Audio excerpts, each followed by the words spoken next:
In the quiet town of Maplewood, there was an old colonial house known as the Ashworth Manor. Built in the late 1800s, it had a grand facade but was steeped in mystery and misfortune. The townspeople spoke in hushed tones about the family that had lived there, the Ashworths, who had mysteriously vanished one fateful winter night. In 2010, a young couple, Clara and Tom, moved into the manor, eager to restore it and make it their home. They were charmed by its history, unaware of the dark tales that surrounded it. On their first night, as they settled in, a sudden cold draft swept through the living room, causing the lights to flicker. They dismissed it as an old house settling. Over the next few weeks, however, strange occurrences began to unfold. Objects would shift positions, doors creaked open on their own, and they often heard soft whispers that seemed to float through the halls. At first, they laughed it off, attributing it to the quirks of an old house. But soon, the laughter faded as the atmosphere grew more oppressive. One night, Clara woke up to the sound of a child crying. She thought it was just a dream until she heard the faint call, "Mommy?" Panicking, she shook Tom awake. They searched the house, but there was no sign of anyone else. Just as they were about to return to bed, they noticed a dusty old portrait hanging in the hallway, a painting of a young girl with strikingly familiar features. Intrigued, they decided to learn more about the Ashworths. They discovered that the family had a daughter named Clara, who had tragically drowned in the nearby river just before the rest of the family vanished. Rumors suggested that her spirit still lingered in the house, searching for her parents.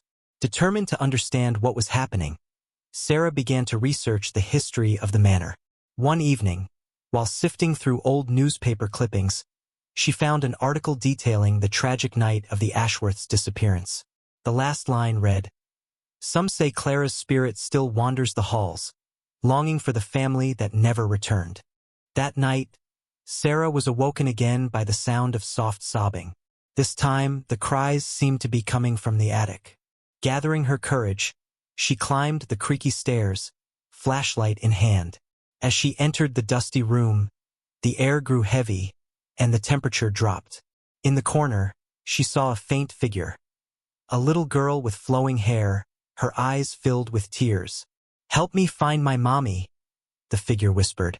Sarah's heart raced, and she realized Clara was trapped, her spirit unable to move on without closure. The next day, Clara and Tom visited the river where Clara had drowned, carrying flowers and a small doll they found in the attic. They placed the flowers at the water's edge and whispered a promise to help her find peace. That night, they felt a sense of calm wash over the house. As they lay in bed, the oppressive atmosphere lifted, and the whispers faded to silence. The next morning, they awoke to sunlight streaming through the windows, illuminating the dust motes in the air. Over time, the strange occurrences ceased, and the couple made the manor their home, forever changed by their encounter. They kept Clara's portrait in the living room as a reminder, feeling a connection to the spirit they had helped. Occasionally, on quiet nights, they would hear a gentle giggle echoing through the halls, a soft reminder that Clara was finally at peace. As Clara and Tom settled into their new life in Ashworth Manor, they found themselves growing attached to the house and its history. They even began to embrace the quirks that once unsettled them. Clara's portrait became a centerpiece in their living room, and they often spoke to her as if she were part of the family. But the peace was fragile. One evening, while preparing dinner, Clara noticed something strange. The portrait of Clara seemed to shift slightly, as if the girl in the painting were leaning closer. Shaking off the feeling, she brushed it off as a trick of the light. Yet, that night, the whispers returned, softer than before but still present, calling out in the dark. "Clara?" Clara whispered, half hopeful, half fearful. She felt an inexplicable urge to reconnect, to understand the lingering sadness that still filled the house. A few nights later, Clara decided to do some research on the local legends surrounding the Ashworth family. She visited the town library, poring over archives and talking to elderly residents who remembered the family. One particular woman, Mrs. Thompson, caught her attention. With a faraway look in her eyes, she recounted stories of Clara and her family. They were such a joyful bunch, always laughing and playing. But after Clara's death, it was like the light went out in that house. Mrs. Thompson recalled, her voice trembling. They say the night they vanished, there was a terrible storm. Some think it was a tragedy. Others whisper of something more sinister. Intrigued, Sarah pressed for more details, but Mrs. Thompson's demeanor changed, as if she were afraid to share further. Some things are better left in the past, she warned. Back at the manor, Sarah couldn't shake the feeling that there was more to the story. That night, she was once again drawn to the attic. With Tom out for a late work meeting, she climbed the creaky stairs, flashlight in hand. The air felt thick, charged with energy. As she searched the attic, she stumbled upon a hidden compartment in the floorboards, just beneath where Clara's portrait hung. With effort, she pried it open, revealing a collection of dusty journals and letters. Each item was filled with Eliza's words, Clara's mother, detailing her love for her daughter and her growing fear after the accident. One letter, dated just days before the family's disappearance, sent chills down Sarah's spine. In it, Eliza described feeling an ominous presence in the house, a shadow that seemed to watch her every move. I fear for my family, she wrote. Clara's laughter has turned to whispers, and I feel as if we are being watched. As Sarah read, the temperature in the attic dropped even further. She felt a sudden rush of wind, and the pages of the journal flipped wildly. Heart racing, she closed the journal and held it tight, sensing that the spirit of Eliza was somehow reaching out. In that moment, Sarah realized that Clara's spirit might not be the only one lingering in the house. Eliza's sadness and fear seemed to echo through the very walls. She needed to uncover the truth behind the Ashworths' disappearance, before it was too late. The following day, Sarah and Tom decided to hold a séance, hoping to communicate with the spirits and understand what had happened. They set up a small table in the living room, lit candles, and placed Clara's portrait at the center. As they joined hands, Sarah felt a palpable energy in the room. Clara, if you're here, please let us know, she said, her voice steady despite her nerves. For a moment, nothing happened. Then, the candles flickered, and a soft breeze swept through the room, extinguishing one of the flames. In that moment, the air grew thick with emotion, and Sarah felt Clara's presence enveloping her. Mommy, help! The voice echoed softly, a haunting plea that filled the silence. The couple exchanged worried glances, realizing they had tapped into something profound and unsettling. Tom squeezed Sarah's hand. What do you think we should do next? Sarah took a deep breath, heart pounding. We have to find out what happened to Eliza. If her spirit is trapped too, we may need to help her find peace. As they delved deeper into the Ashworths' past, Sarah and Tom could feel the weight of the house pressing down on them, the shadows growing longer, and the whispers becoming more insistent. They had opened a door to the unknown, and they knew they were only beginning to uncover the dark secrets that lay within Ashworth Manor. Don't forget to subscribe and like if you liked this story. Determined to uncover the truth about Eliza and Clara, Sarah and Tom spent the next few days researching every detail they could find. They combed through old newspapers, public records, and any historical documents they could get their hands on. The more they learned, the more they realized the Ashworth story was shrouded in mystery and tragedy. One afternoon, while rummaging through the town archives, Sarah stumbled upon a weathered newspaper clipping that caught her eye. It was dated a week before the family vanished and detailed a strange incident involving Eliza. The article described how she had been seen wandering near the river, speaking to an unknown figure that no one else could see. Locals had reported a shadowy presence around the house, and many began to speculate about curses and hauntings. This is it, Sarah murmured to herself, her heart racing. This could explain everything. When she shared her findings with Tom, he frowned. So, you think Eliza was being haunted or followed by something? I think she was trying to protect Clara, Sarah replied, her mind racing. But what if that shadow wasn't just a figment of her imagination? That night, they gathered their courage for another séance, hoping to reach out to Eliza directly. They set up the table in the living room, surrounded by candles and the items they had collected. A few of Clara's toys, Eliza's journal, and the newspaper clipping. As they joined hands, Sarah closed her eyes and focused on the connection between them. Eliza, if you're here, we want to help you find peace. Please, let us know what happened. The atmosphere grew thick, and the flickering candlelight cast eerie shadows around the room. Suddenly, the air felt electric, and a chill crept down Sarah's spine. The temperature dropped sharply, and a soft voice whispered, "Help me." "Eliza," Tom asked, voice trembling. "What do you need?" "I'm trapped," the voice breathed, filled with despair. "It's not just Clara. I cannot leave this place." "Why?" Sarah pressed, feeling an urgency to understand. "What keeps you here?" The candles flickered violently, and the shadows in the room seemed to twist and writhe. A gust of wind blew through the open window, extinguishing all but one candle. In the dim light, a figure began to take shape in the corner. A woman in a flowing white dress, her face obscured by long dark hair.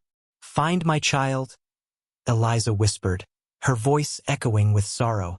"She is lost, and I am bound to this place because of her." Sarah's heart raced. "We can help you." "Where is she?" "By the river," the figure intoned, her voice growing faint. "You must face the darkness." As quickly as she had appeared, the figure vanished, leaving behind an overwhelming sense of loss and urgency. "What do you think she meant?" Tom asked, his face pale. "I think we need to go to the river," Sarah replied, determination hardening in her voice. "If Clara's spirit is trapped there, we have to find her and bring her back." That evening, as the sun began to set, casting an eerie glow across the landscape, Sarah and Tom made their way to the river. The path was overgrown, and the air felt charged with anticipation. As they approached the water's edge, Sarah's heart raced. The river flowed silently, but there was an unsettling stillness in the air, as if the world was holding its breath. "Clara," Sarah called out, her voice trembling but resolute. "If you're here, we're here to help you." At first, there was nothing but the sound of the flowing water. Then, from the shadows, a soft, ethereal glow began to emerge. Clara's spirit appeared, looking as fragile as a wisp of smoke. Her wide, sad eyes met Sarah's, and she took a hesitant step forward. "Mommy," Clara whispered, her voice barely audible above the rush of the river. "We're here to help you," Sarah replied, kneeling down to Clara's level. "But you have to tell us what happened." Clara looked around, fear creeping into her expression. "I'm scared. The shadow won't let me go." "What shadow?" Tom asked, stepping closer. "Can you tell us what it looks like?" "It's dark. It whispers things. It wants me to stay," Clara said, her voice trembling. "But I want to be with Mommy." Feeling the weight of the moment, Sarah took Clara's tiny hand. "We're going to help you, but we need you to be brave. Can you do that?" Clara nodded, tears forming in her eyes. "I want to go home." With a deep breath, Sarah turned to Tom. "We have to confront whatever is keeping her here. It's time to face this darkness." Together, they formed a circle around Clara, holding hands tightly. "We release you, Clara," Sarah said, her voice steady. "You are free to leave this place. You belong with your mother." As they chanted softly, the river began to churn, and a dark mist emerged from the water, coalescing into a shadowy figure. It loomed over them, its presence suffocating and cold.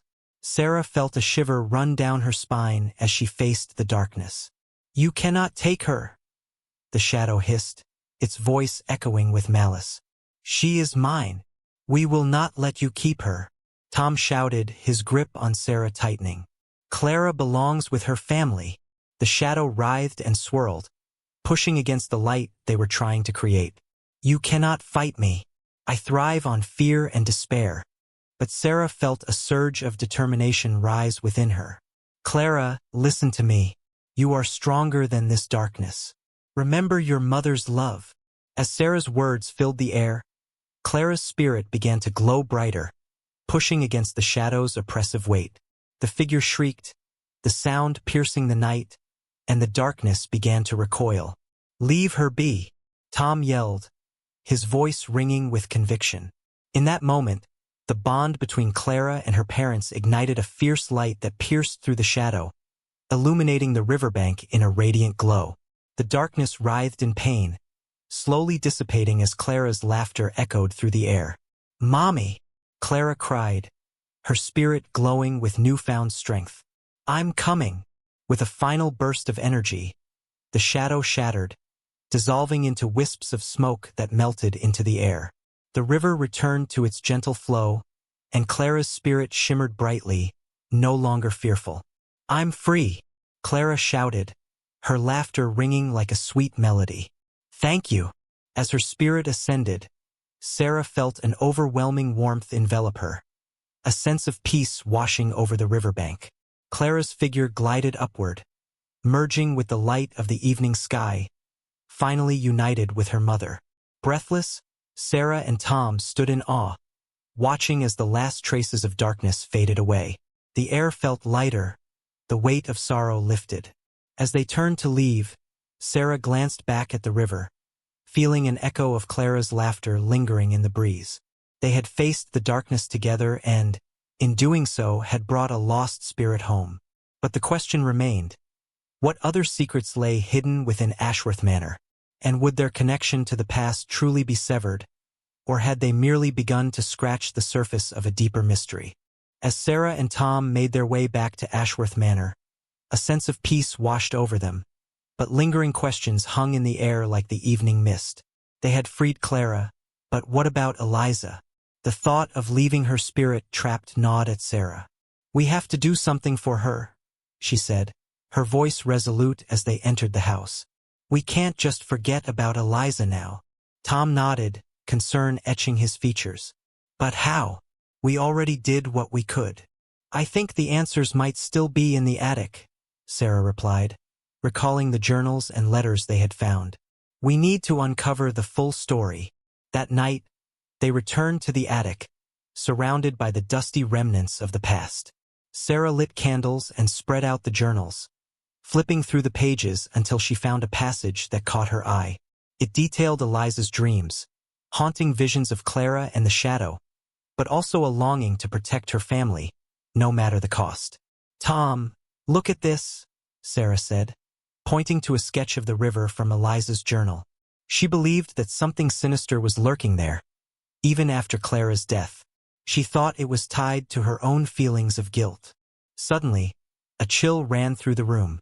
The flickering candlelight cast elongated shadows, and the air thickened. Sarah sensed a presence, a weight of sorrow hanging over them. "Eliza," she called softly, her heart racing. "We want to help you find peace too." The candles flickered violently, and the temperature dropped. A figure began to materialize. Eliza stood before them, her face a mask of grief and longing. "Why do you linger?" she asked, her voice barely above a whisper. "I cannot leave without my child." "You're free now, Eliza. Clara is safe," Sarah urged, feeling the pull of the woman's sadness. "You can join her." "But the darkness, it clings to me," Eliza replied, her eyes reflecting both despair and hope. "I made a terrible choice to protect her, and now I am bound by my fear." "What choice?" Tom asked, stepping forward. "What did you do?" Eliza's expression grew pained. "The night she drowned, I saw the shadow. I thought it was taking her, so I tried to bind her spirit to this place, hoping to keep her safe. But it only trapped me in its grasp." "Let us help you break that bond," Sarah said, her voice steady. "We can face the darkness together." With a heavy heart, Eliza nodded. "You must go to the river again and confront what I unleashed." Under the glow of the moon, Sarah and Tom returned to the river, accompanied by Eliza's spirit. They stood at the water's edge, the air heavy with anticipation. The moonlight reflected off the water, casting an eerie glow around them. "Together," Sarah said, squeezing Tom's hand. "We can do this." As they joined hands, Clara's laughter echoed faintly in the distance, encouraging them. "Eliza, we're here for you," Tom said. "You're not alone anymore." They called out to the darkness, challenging it. "We are here to free Eliza. You cannot hold her any longer." The water began to churn, and the shadow reformed, dark and menacing. It loomed over them, its presence suffocating, whispering insidiously, "You think you can save her? She belongs to me." Eliza stepped forward, her spirit glowing with determination. "No more. I will not let you control me or my daughter." With a collective breath, Sarah, Tom, and Eliza channeled their strength, their love radiating into the night. The air crackled with energy as they focused on the bond that tied Eliza to the shadow. "I release you," Eliza cried, her voice piercing through the darkness. "I choose my daughter's freedom over my fear." The shadow recoiled, its form shimmering and distorting. Light burst forth from Eliza's spirit, illuminating the night. Sarah and Tom felt the warmth of her love surround them, dispelling the cold that had once seeped into their bones. In a blinding flash, the darkness shattered, dissolving into mist. Clara's spirit materialized beside her mother, radiant and free. The two figures joined together, and in that moment, the air shimmered with peace and love. "Thank you," Eliza whispered, her face now serene. "You have given us both our freedom." As the figures of mother and daughter began to ascend, a bright light enveloped them. They transformed into shimmering orbs, merging into the night sky, leaving a trail of warmth behind them. Standing at the river's edge, Sarah and Tom felt an overwhelming sense of relief wash over them. The shadows that had haunted Ashworth Manor had finally lifted, and the air felt lighter, infused with a renewed sense of life. Returning home, they noticed the house was different, brighter, more welcoming. The whispers had faded, and even the creaks seemed softer. In the following weeks, they worked tirelessly to restore the manor, uncovering its beauty once more. They filled it with light and laughter, honoring Clara and Eliza's memory with every brushstroke and polish. But they also kept a small corner of the attic untouched, a sacred space for the spirits they had come to love. Sarah often found herself drawn to the window overlooking the river, feeling a connection that transcended time. One clear night, as they sat on the porch watching the stars twinkle above, they caught a glimpse of a soft light dancing over the water, a gentle reminder that love, once set free, could transcend even the darkest of shadows.